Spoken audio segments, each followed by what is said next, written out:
I know some of you guys out there were kind of liking the lower tier content, so we're going to keep on going with that, but top tier is going to make a return to the channel. I'm just going to do a good healthy mix of both and actually enjoy myself.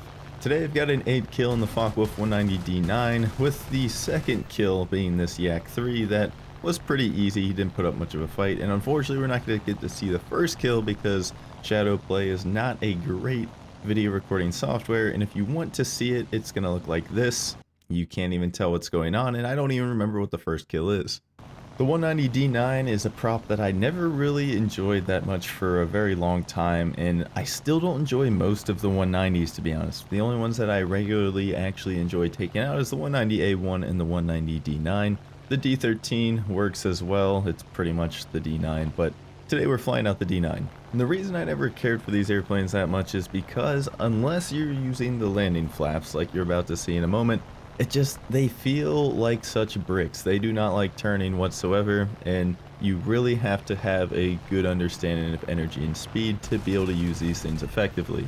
Of course, just about any plane could do that if somebody's going to pitch straight up at you and stall out, but having good landing flaps to pivot with kind of on no speed like the 190s can is always a nice bonus. XP50 is going to try to follow me into this vertical. I'm just going to keep the spiral going, get the flaps out to pull enough angle to stay out of his nose. I'm generating more than enough power to stay away from him. Stay away from him as is right now, so putting the landing flaps down is not an issue. And really, I should have probably cut my throttle about here so that I'd have more time on target. I was confident though. Unfortunately, shouldn't have been too confident because I ended up missing all my shots, and it's going to be a huge pain for the rest of the game because of that. Now I'm just trying to kind of panic to stay behind him, put out my landing flaps. I'm going too fast. I rip my flap.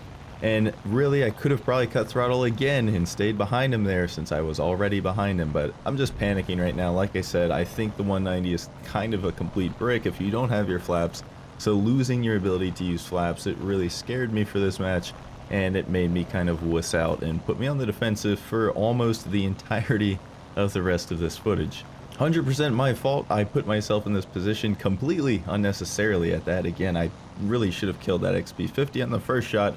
I should have stayed behind him 2 other times, and well, now I'm going to be in a bit of a pickle for that.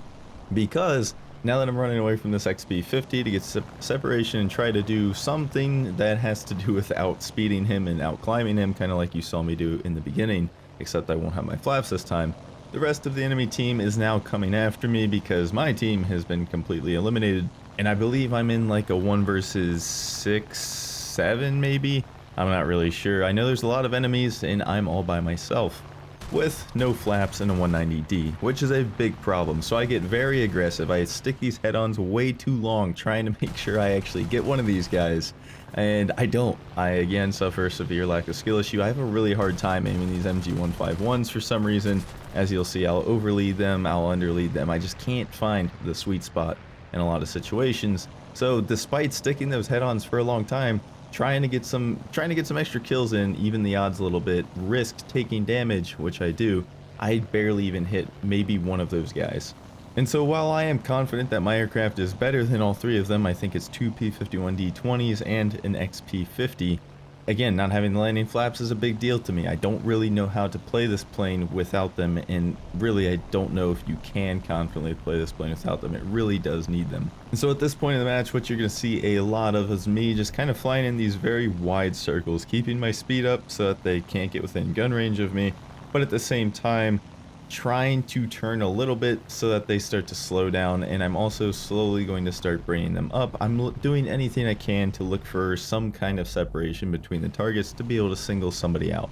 Unless all 3 of them are perfectly stacked behind my tail at basically the exact same distance apart, I really can't do much right now without opening myself up from an attack to the other one. So again, I'm just kind of waiting for the right moment. The XP50 seems to be RTB right now, which is good. It's very good. That's a lot better than a 1v3. Now I'm only 1v2, but I still am not quite sure what I want to do in this situation. The P-51Ds are going to be able to turn inside of me pretty much all day long at basically every single speed, and the only thing I can actually do to these guys now, since I don't have my flaps, is to just straight up overpower them using my engine. One of the P-51s starts diving more toward the ground, I guess, to pick up speed and attempts to pitch up at me and get some shots in, I assume. But overall, that's a net loss in energy for him. So he has now actually made somewhat of a gap for me to be able to plan an attack with. So I'm going to, again, get a little more separation from the guy behind me and then actually try to make a move on one of these dudes. The one at my own altitude starts peeling off a little bit, which is probably bait.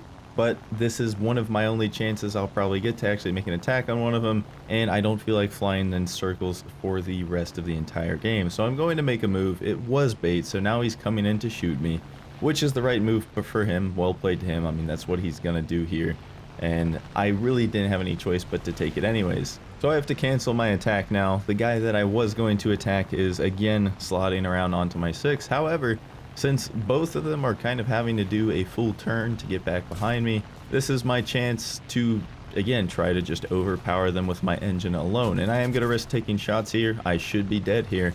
There's no doubt about it. If they aimed a little bit better on the opportunities that they did have, I probably would have caught fire or something like that. But I only catch a few strays of 50 cals, thankfully, and then they're out of energy, which is the best probably I could have hoped for in this situation.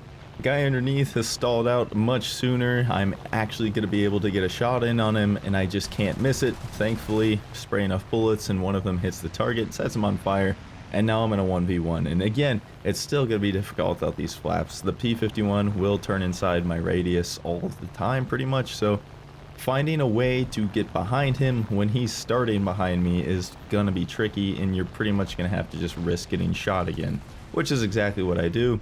Thankfully he misses though, and I'm able to slow myself down enough much faster than him so that even without my flaps I'm able to get inside of his turn and try to calculate where he's going. He dodges out of the way last second, kick the rudder to get back on target, and I'm actually able to get a shot in miraculously. A lot of things lined up there for me that got me pretty lucky, but being able to capitalize on situations like that is definitely something that you're going to have to be able to recognize and take full advantage of when the moment presents itself. While I was fighting the P-51s, we saw the XP-50 return to base, and I believe it was a P-38J ground pounding, trying to get that ticket advantage, which he absolutely did. He did a lot of tickets for me, and I am at a massive disadvantage against the clock right now because of how low my tickets are, and there's only about 6 minutes maybe left in the game, 6 or 7 minutes, I'm not sure. And I still gotta find and eliminate 3 enemy players. I can pretty much just forget about using tickets to win this game. I would have to destroy way too many ground units in way too short of a time to actually be able to win. So my only option is to be really aggressive and try to end fights as quickly as possible so I can move on to the next one. The XP-50 is gonna put up a decent bit of a fight. I wish I could have ended it sooner. But he did start with a massive energy advantage. He was way above me going into this fight, so I basically just tried to force an overshoot, and that's exactly what happens. Hopefully he takes the bait on the overshoot and slows down and kills his energy himself, and that is also pretty much exactly what he did because he starts getting into a turn fight with me. However, this time I have my landing flaps and I am not going to rip them off, so I generate way more power than him, and I'm also going to have better low speed control of my plane thanks to these landing flaps. So I just pitch up and over him, top of the loop, use the landies to help flip myself around again, spray a little bit, spray in front of him, spray behind him, eventually get some machine gun shots in. Again, I think I've already hit him once with my machine gun here. And then finally, as he crosses into my nose, I hit him with my machine gun again. And now this time for real, I saw his wing off with some 20 mils. Problem is that burned up like an entire minute of the match, and that's time that I really don't have. I still have to find the P-38, which it's pretty safe to assume he went to the airfield. Let's be honest, he was ground pounding, and we haven't heard from him in a very long time in the kill feed. And sure enough, he is at the airfield.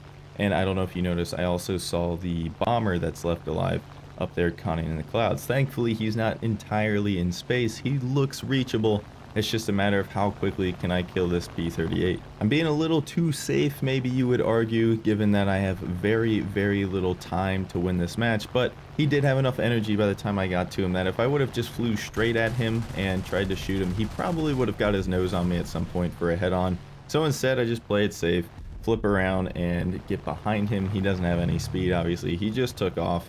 If you're against airfield killing, I mean, so be it, but in this instance, I hope you can make an exception because I literally have like 2 minutes to go find this bomber. and kill him before the time runs out and I lose the game. And I don't want to lose the game having 7 kills right now. Not to mention, I think completing a 1 versus 6, if memory serves, and it'd just be a really tough game to lose on tickets. So we just calculate an angle here on this bomber. Again, I'm really grateful he didn't climb to space, or just turn around for that matter. If he just turned around and flew the other way, I would have lost, but he's probably AFK or something like that. So we just got to take enough of an angle to be in front of him, but also still be climbing, but also still have enough speed to be able to pitch up and spray at him.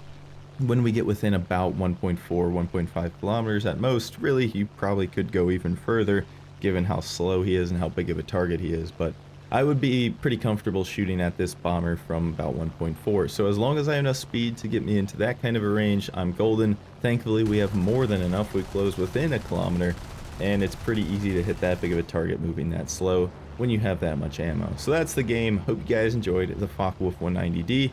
I think I might do the P51D next, or maybe we could visit something at top tier. Let me know in the comments down below what you want to see first, because that's probably going to determine what I upload next. And I'll see you guys later. Enjoy.